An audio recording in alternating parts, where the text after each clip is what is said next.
First எதெல்லாம் பண்ணக்கூடாதுன்னு நான் சொல்லிடுறேன்.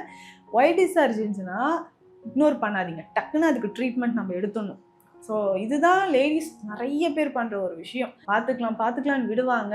ஹீமோகுளோபின் லெவல் இன்னும் குறைஞ்சிக்கிட்டே வந்து அது பெரிய காம்ப்ளிகேஷனை நமக்கு உண்டாக்கிடும். ஸோ ஒயிட் டிஸ்சார்ஜ் இருந்தால் கண்டிப்பாக அதை வந்து இக்னோர் பண்ணாமல் இம்மிடியேட்டாக அதுக்கான ட்ரீட்மெண்ட் எடுத்துக்கணும். இன்னொன்று பார்த்தோம்னா அதிகமாக சால்ட் இருக்கிற ஃபுட் எடுத்துப்பாங்க. ஸோ அவுட் சைட் ஃபுட் நிறைய எடுக்கிறது, ஸ்பைசஸ் நிறைய இருக்கிற ஃபுட், ஆயில் ஐட்டம்ஸ் எடுக்கிறது.